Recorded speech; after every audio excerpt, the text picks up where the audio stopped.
This podcast is brought to you by Primary Intelligence, the leader in win-loss analysis, focused on helping businesses uncover the unique story on how each sales rep can win more deals.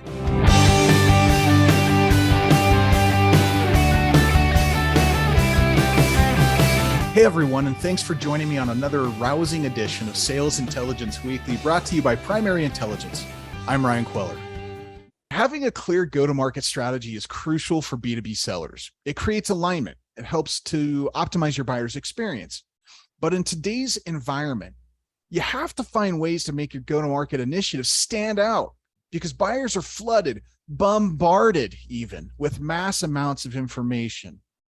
It's estimated that people are exposed to between 6,000 and 10,000 ads every single day. So, in this sea of information, this constant tug of war for attention, how can you capture your buyer's attention? How can you continually nurture your buyers with go-to-market initiatives that stand out? We have just a little bit to chew on today. Exploring this idea with me is my friend, Mr. James Gilbert, Chief Marketing Officer at Flip. James, welcome to the show. Boom. So good to be here. I'm excited about this conversation. Rad.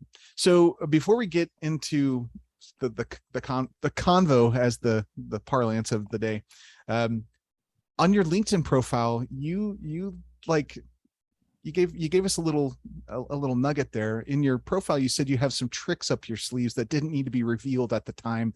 You posted, in your profile picture, you had a little video. And I watched it. And you said you had some tricks up your sleeves. What are said tricks? What do you have up your sleeve? Well, you see, I have a very unique personal story, and I once was blind. And so I have this unique way of looking at marketing from a different type of lens, from a lens that serves accessibility and serves those that have disabilities. And I think that a lot of marketers just forget about it. And my MO, everybody knows this about me. It's one thing that I could say, like, if I died tomorrow, people would know that's part of who he was, right? And that's that I don't do anything like the conventional way. Nothing. There have been CMO gigs that I have been a part of and been wildly successful at and did zero organic search. Like, that's an example, right? So I think that this particular conversation and topic is very, very much something that I'm passionate about. And that's just being completely unconventional. Some of those tricks, you want me to give like specifics? I could give specifics. It doesn't have to be, but you gave me the hook. I had to go explore a little bit. So, I mean, you tell me what you want to tell me. Here's a specific one. How about and it seems simple and so easy, but no one does it. Like, look at my profile. And I've said this so often. Like, my profile literally says word for word, I'm a big Utah Jazz fan. Like, that's not a secret. How about the fact we use the actual personal details of somebody to make our marketing stand out, right?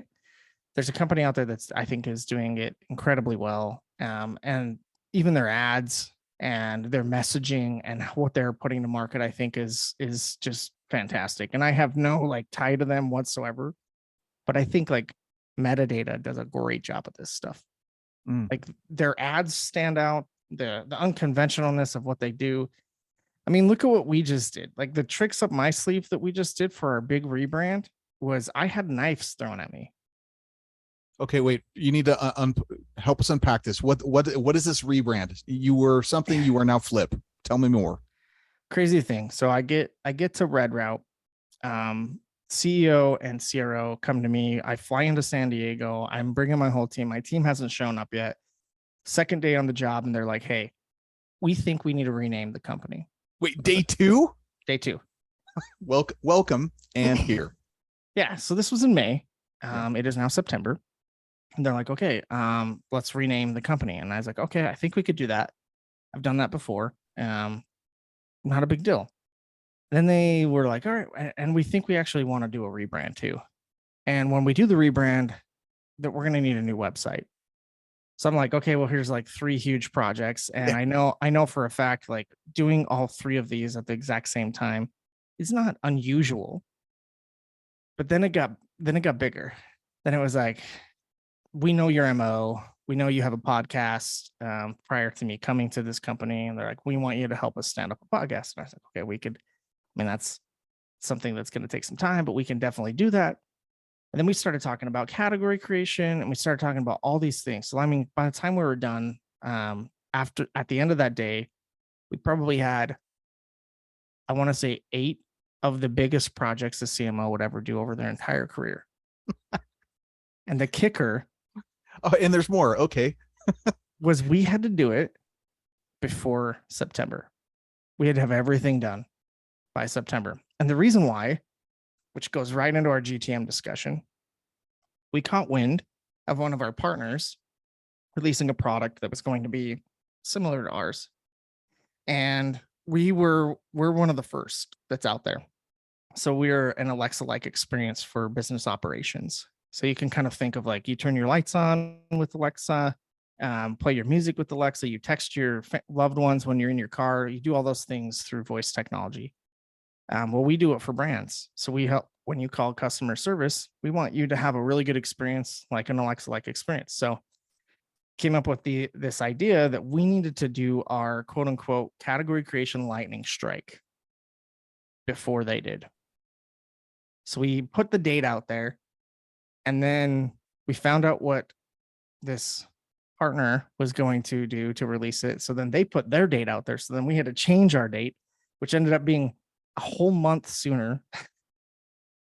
Oh my God. Yeah, a whole month What is sooner. happening here?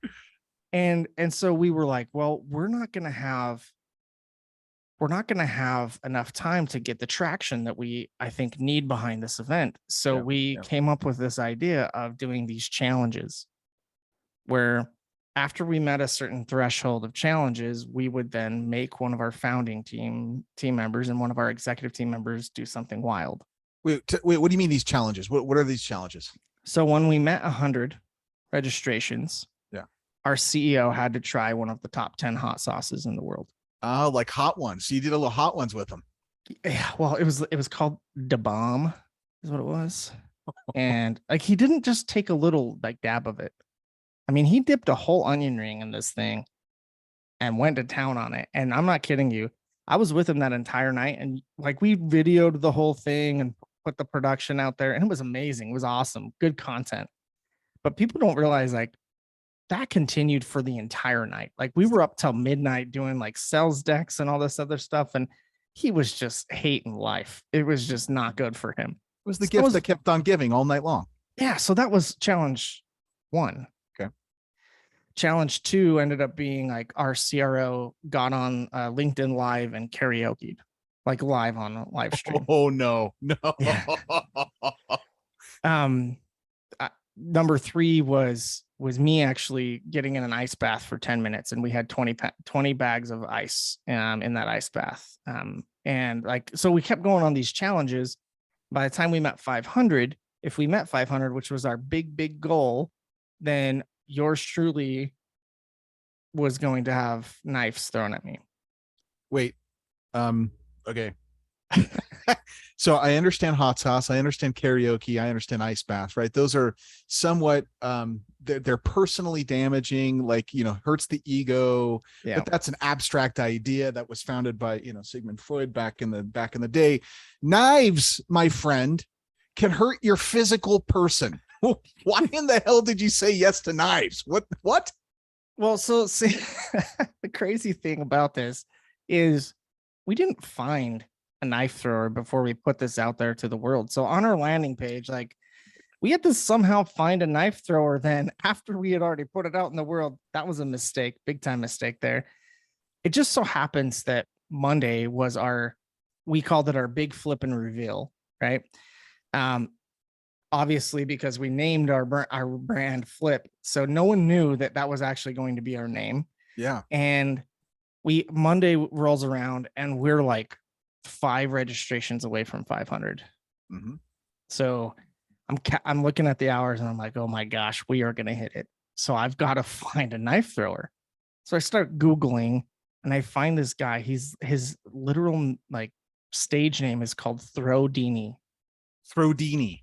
Throwdini. Little plug for our guy Throdini. Okay. Yeah, it's wild. This guy holds like all the Guinness Book of World Records for knife throwing. He's probably the best person I could find, knowing that I'm not going to be killed by a knife doing this.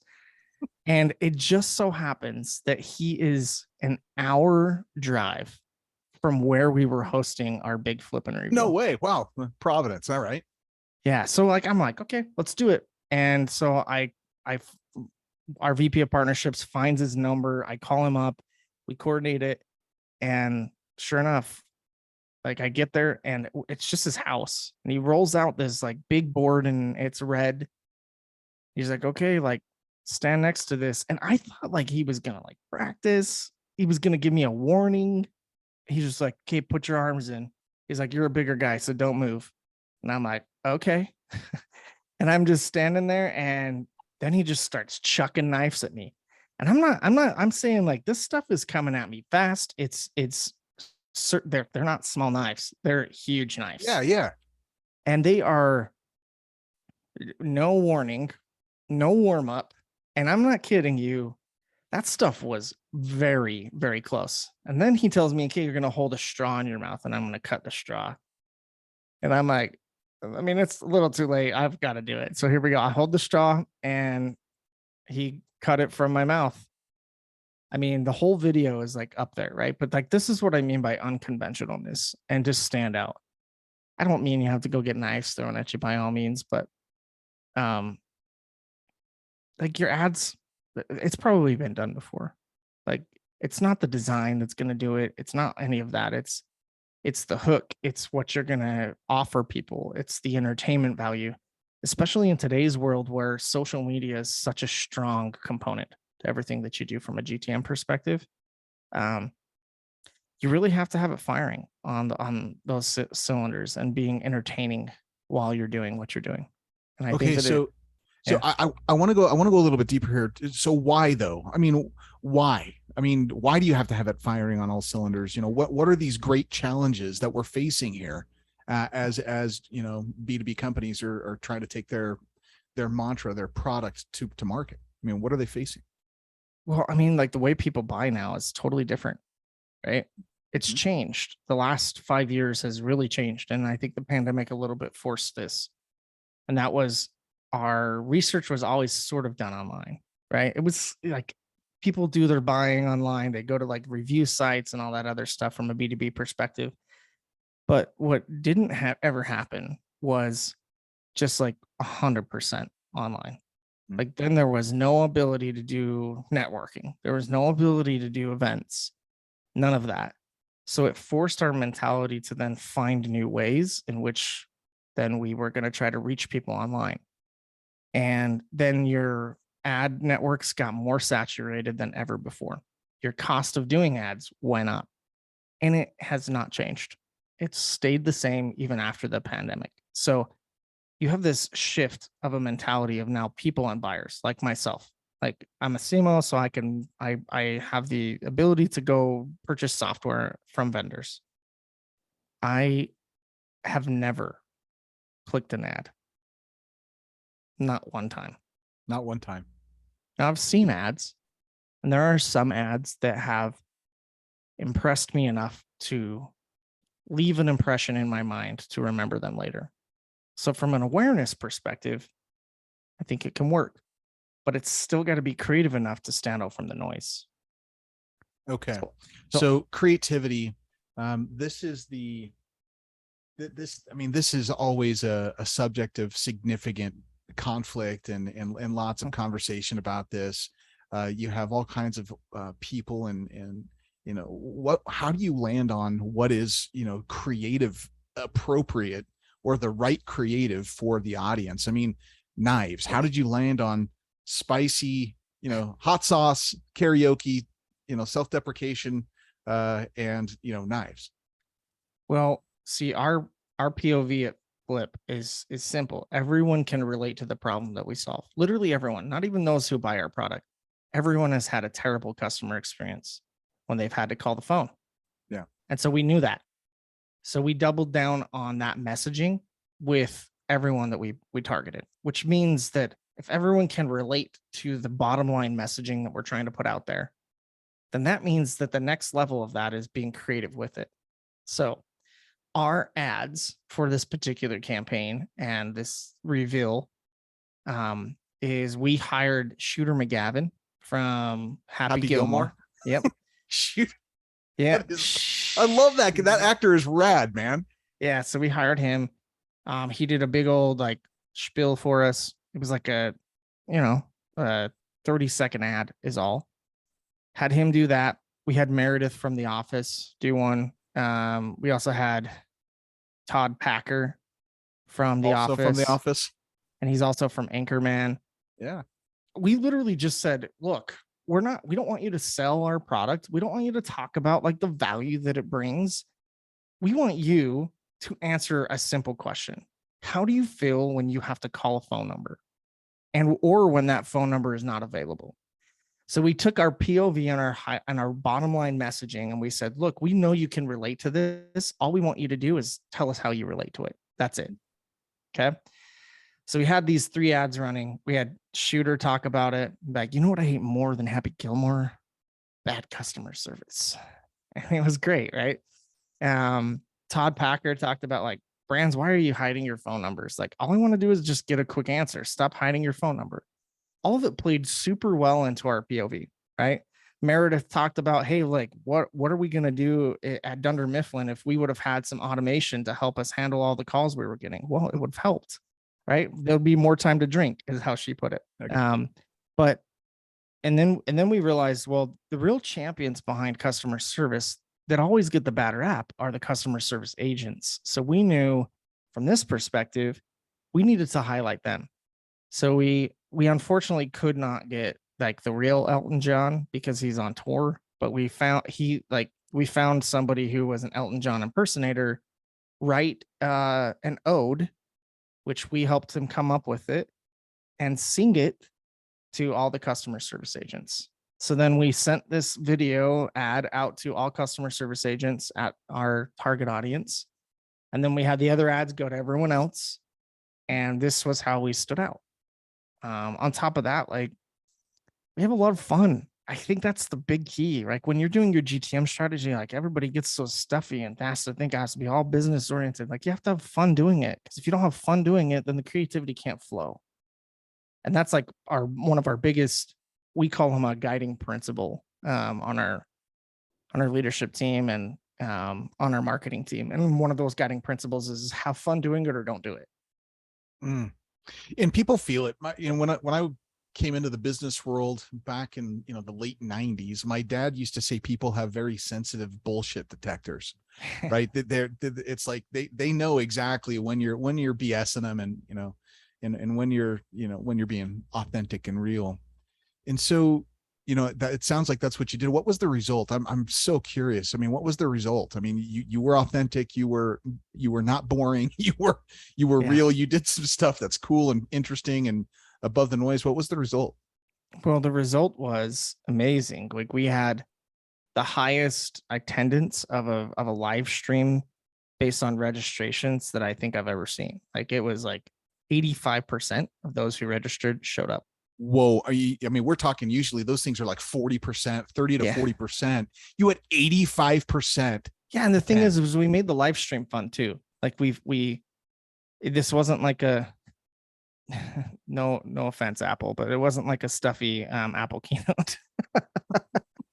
We made the live stream pretty wild too. Like we brought our product in and literally like was how like Bruce Buffer comes in is like, let's get ready to rumble, and does that thing. Like, well, we had our AI be like the MC for the entire event.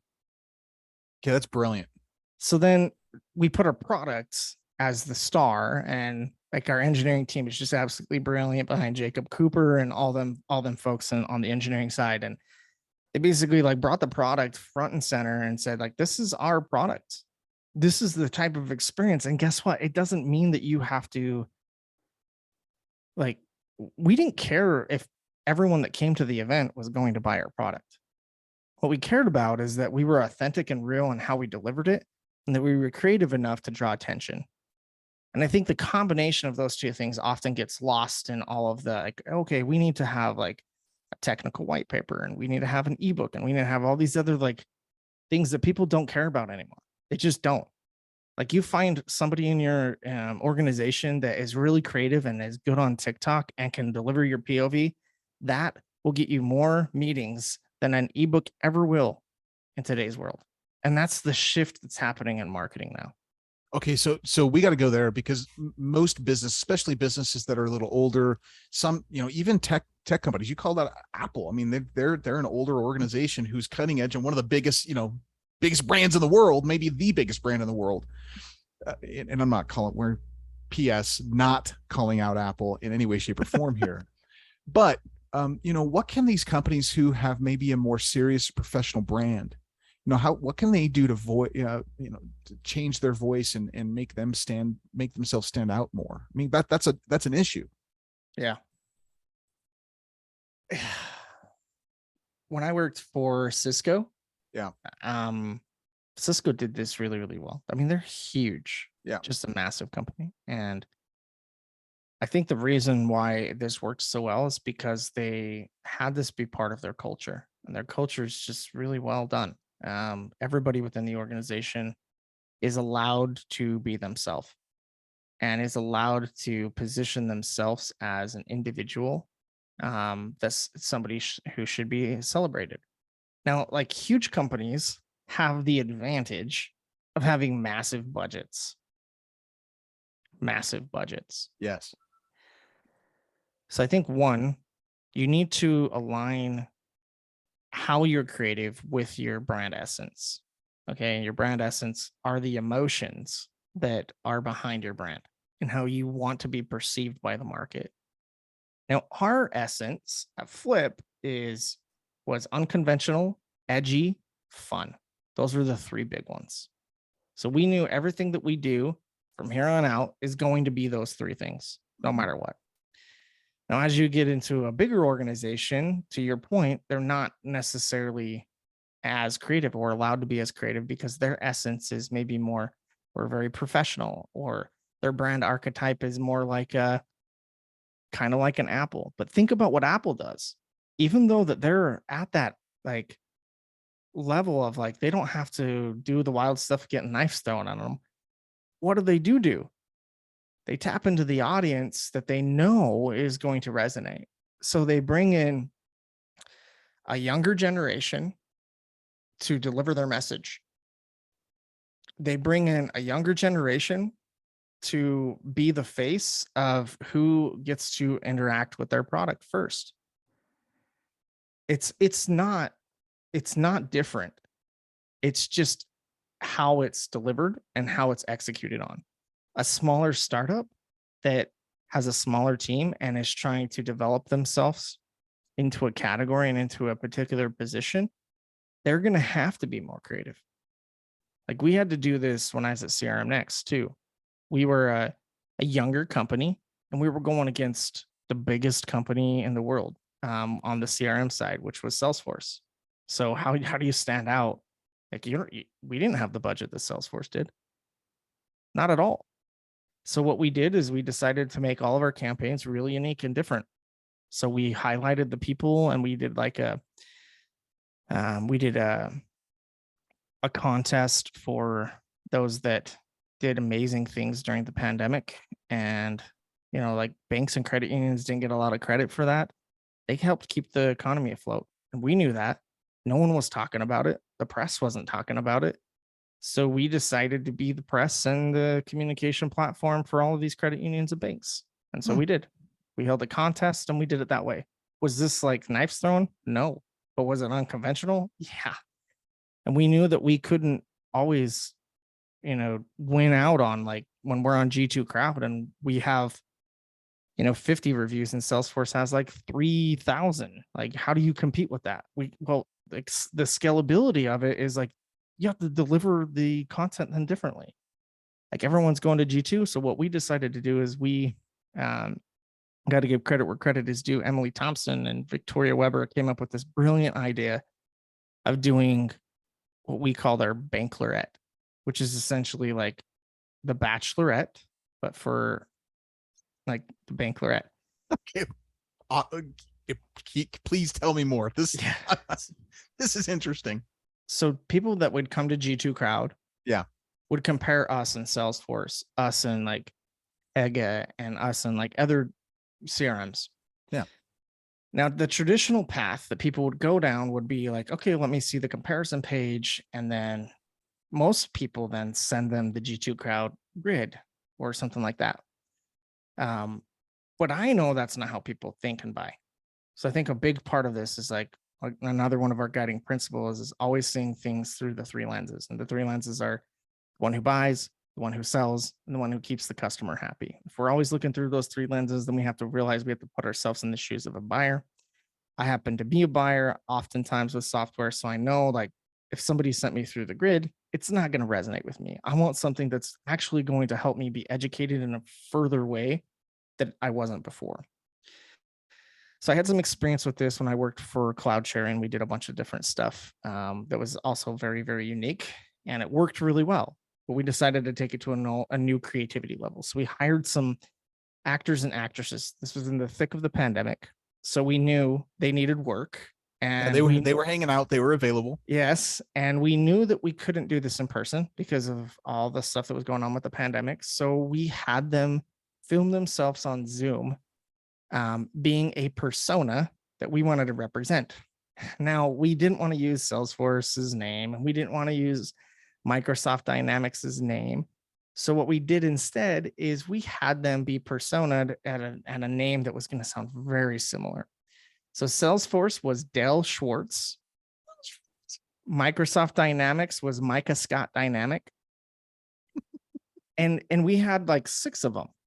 Yeah. And then what we did is instead of sending people down this grid, we sent people down episodes where they were dating as a prospect. You see, because CRM is about relationships. So that was the whole theme of the message, was if it's about relationships, then you should date one. And so let's actually date a CRM. Let's see what it's like. By the way, this is the same concept as seeing a comparison review. But the difference is we took that concept and we made it more tangible for people and more entertaining. It didn't mean that we had to completely change our MO and essence, because our essence at CRM Next was not like this like crazy wild brand that we are at Flip. Like it was not. Like it was much more conventional, maybe a little bit, yeah, but we could still be unconventional in the approaches. So we did this. It was a 6-episode series, and people got to binge watch it, and it was released. But we didn't just stop there. We knew that there needed to be something that created what I call wow moments, a moment that just makes people's jaw drop. So we found this vendor on Amazon that sends a rose in a box, and the rose in a box lasts up to 5 years. It's like a Beauty and the Beast thing. I'm not even kidding. Wait, 5 years? Yeah, that might be the most astonishing thing I've learned all day, that a rose lives in a box. I couldn't really 5 years. Yeah. We found this rose. And so as part of our last ditch effort, once they would go through the whole series, and of course we would have the actual customer pick CRM Next, which is what we did. Then we followed up with a direct mail piece that said, look, relationships should last, and we want this one to last with you, and sent them the rose that could last 5 years, which is, they send the rose on the Bachelorette to the people that they pick. I'm picking up what you're laying down here. I love it. Yeah. So it all tied together. It was beautifully architected and done, and like we executed on it. And I had people that were completely outside of our ICP that were actually not supposed to be seeing this stuff, because we were very targeted in who got to see it, that were reaching out to me being like, holy smokes, what is this campaign? I need to know more about it. And it's the same kind of thing that we're doing, like everywhere I've been. This is the kind of stuff that we do. And the only way that you can do it is you take a concept and a theme, and then you build the creative, and you let the freedom of the creativity deliver the message. Okay, so I want to go. I want to take the next step here. Do you have a channel that you prefer? I mean, is there a specific channel that works better than others? I mean, you've got all this creativity, you've got all this great content. What about the channel? Yeah, that's a good question. Yeah, I mean, I think that when I was at CRM Next, the channel was email. It worked really, really well for us. And also we had what I would consider to be more of like affiliate marketing. Mm. It's like this big community of like we could run advertisements and things like that that we knew were only going to be going to those people that were interested. So these big communities of credit unions and banks, those were the channels for CRM Next. At Flip, our channels are different, right? It's been TikTok, it's been LinkedIn, it's been more of like what is now framed as dark social, has worked really, really well for us. Okay, so we take this idea of standing out. I mean, at some point, and there's icons out there, you know, like Old Spice. I mean, shit, my dad used to wear Old Spice in that little white bottle, right, with the little gray plug top thing, and he smelled like my dad, right? And then Old Spice got crazy with their marketing and rebranded and just killed it, right? And really launching, and they weren't the first one to do it, but really launching kind of this whole play. You know, how do you see this idea of standing out differ between maybe outreach from marketing and outreach from a sales rep? I mean, marketing can maybe be a little more unconventional, a little more out there than perhaps a salesperson. How do you, maybe not though, you know, what's the difference between the two? I actually think that's one of the biggest problems with sales today is they're not being unconventional enough. I'm not kidding you. This whole concept of me being a Utah Jazz fan has been out there for a very long time. Yeah. It's been, like I've been one my whole life, right? And ever since I've been on LinkedIn and posting a ton, like I even wear my Utah Jazz hats in like meetings. You know, like people dress up in their suits. I'm in a Utah Jazz hat, or you know, whatever. Like it's not a secret. It's been used 3 times in my entire career to try to like actually create a relationship with me. 3. That's it. I can count that 3 times. And I know exactly who those 3 people are. I still talk to them. I have done business with all 3 of them. Sales needs to be more unconventional because here's what's happening. What happened with marketing and the saturation of ads and the saturation of messaging and the saturation of everything that you want to do from a marketing perspective has now happened with sales with the automation of sales technology. So your sales sequences, they're almost always the same. You can always tell as a somebody who buys, you can always tell when it's automated. And 9 times out of 10, they get my name wrong because I have the little like prayer emoji there saying thank you for getting my name wrong. Like this is not rocket science. And I think that the issue lies in the GTM strategy, if you want my honest opinion. And that's that expectations at the highest level. And what I mean by the highest level, I'm talking about like the board. I'm talking about your investors. The expectations that are set there are often not aligned to how to scale at the stage that they're at.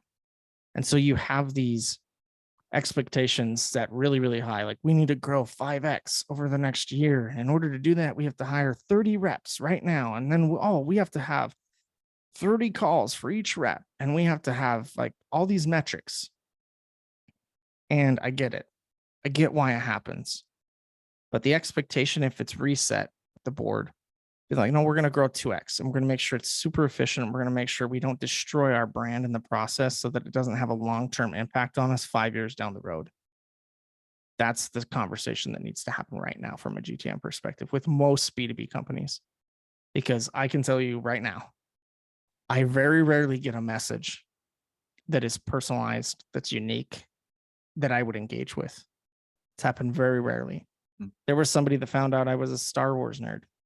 They sent me an email that was just like the most incredibly written email about Star Wars, compared their company to Obi-Wan Kenobi. And I was like, shit, this is what I'm talking about. I'm in. Yes. Right? Yeah. I don't even care what they did, but it was the fact that they did that. That's what helps people stand out. And sales is now in the same predicament that marketing has been in. We over automated the business world.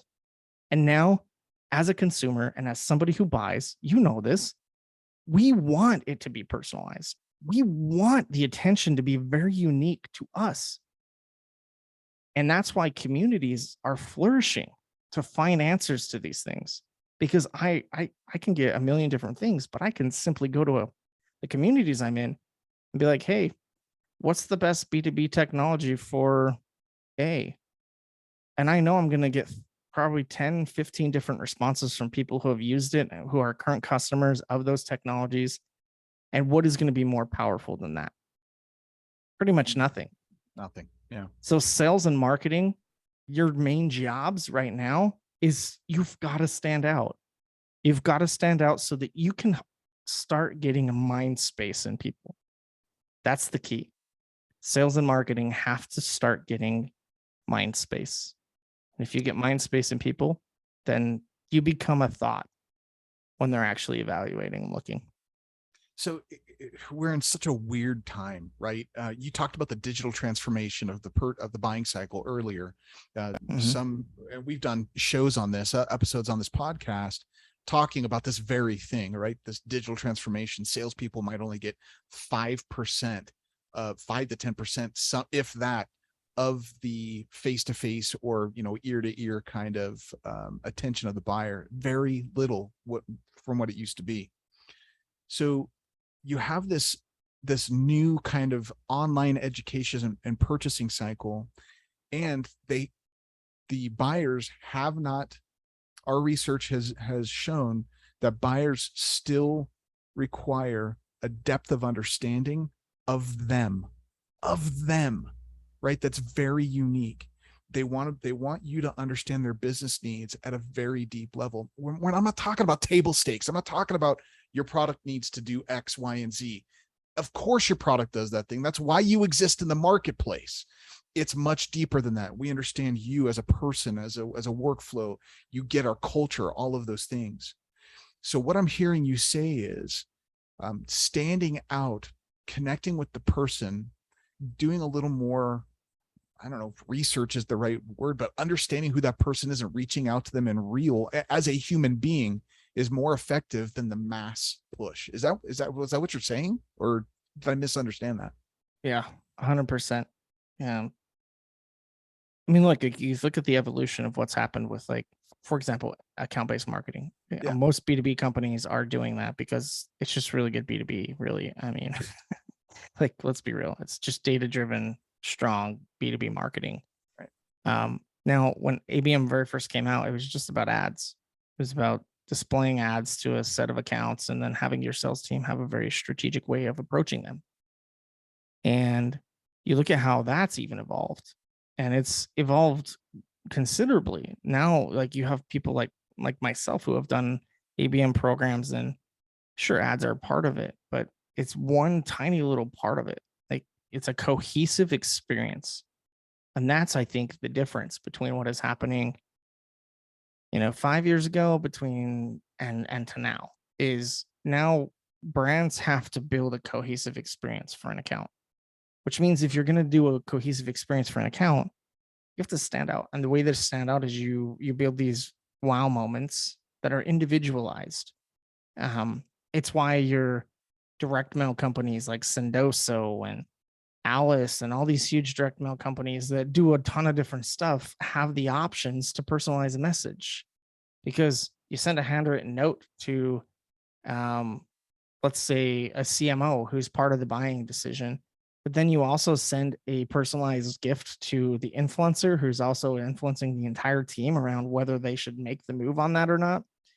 That is what is going to make a cohesive experience powerful, is those wow moments that make people stand out, make people think, wow, they went above and beyond. The thing that's crazy about all this is, like, how very few companies are doing all this. And that's why it's so easy to get results. Because I promise you, like, I can sit here and talk about it all day long, and many others will talk about it all day long, but very few are actually doing it. Like, we're doing it at Flip and it's working. So if rounding out our conversation here, what's your one piece of advice to our listeners, right? So that would help them stand out. What if you were sitting down at a Jazz game, sharing a beverage of choice and your, $15 hot dog, what would you tell them? I think I would say pick a theme that aligns to your POV that can be creative, and just try to build a cohesive experience around it. That's my one piece of advice. Like as marketers, we're asked and we're told, and even as leaders, to test, fail fast, test often, and move on. Okay. And if we do that, then there's no reason why we can't carve out a little budget to be creative and test this stuff and show the results against one of maybe your more stuffy marketing campaigns. See which one gets the most results. Okay, but what stops people? I mean, at the end of the day, what is it? Fear? I mean, people are just afraid. What is it? I think it's the how you do it, right? Like they get so caught up in, well, how do I actually do this? And how do I get buy off on this? And how do I make sure that this is going to align? I think there's a little bit of fear. There's fear. So I think one, you have to be like transparent enough with your leaders. If you're running like an ABM program and you want to do this, and you need to be transparent enough with your leaders to say, hey, look, I want to take a real risk. And here's the risk. Be transparent enough that like, I want to do something that's very creative. I really think it's going to work. And I just want to try it. Now, it helps when you have a leader that is unconventional, right? Because then they're going to want to take that risk with you. And they might even like add fuel to the fire, right? That's one of the biggest things that I look for when I hire people, is that they can think out of the box. Like, you may hire a growth person to do demand gen and all these things, but like, what happens in a recession when budgets are cut and they can't run any paid media? What's their MO? What are they going to do? How are they going to show impact? And if they can't think outside the box, they're going to be one of the first ones cut. Because why keep them around if the only thing that they can do is run paid media, and your paid media just got cut? Then what? Well, the business decision is to cut. So I think that there's also a personnel side of this, that you also have to find talent and find people that are willing to take risks and be unconventional and think outside the box. I think one of the greatest fallacies that we have done to the industry of marketing is not allowing people to play in multiple arenas. We preach, we pitch, we say, find your niche, stay in it, be really strong with it. But then what? What happens when those initiatives are cut? They're gone. They're out. Exactly. We've done a massive fallacy to this, because guess what this has also created? It's created high-level marketing leaders who don't know how to tie business outcomes to business problems. So then you have the shortest tenure of C-suites being the CMO. You have the shortest tenure of VPs of marketing leaving because they can't show the business outcomes. And the reason why this has happened is because we as marketers have positioned everybody's roles to be so niche that they can't learn how to tie their outcomes to business outcomes. Tell me how a creative director, somebody who owns design, is going to be able to show outcomes against revenue. It's pretty damn hard, if not impossible. Yeah. So what are you saying to everyone else in the organization when you're saying, we want to be revenue driven, we want to drive to business outcomes, but yet here in marketing are your biggest roles that truly cannot in any way, shape, or form be tied to business outcomes? We have done that to ourselves. Yeah, that's painful, man. That's framed in such a way that's it's actually cutting, right? That's painful to hear and to think about. Well, James, man, this has been amazing. Your insights have been just outstanding. Thank you for being on the show, man. You've given us amazing tips around go-to-market strategy. This has been great. Thank you. Yeah, it's been great. And listeners, take these tips and create memorable go-to-market messages for your buyers. Stand out. And as always, for more from our friends at Flip and from us here at Primary Intelligence, check out the show notes at www.primary-intel.com/podcast. And remember, no deal is out of reach. We'll see you next time.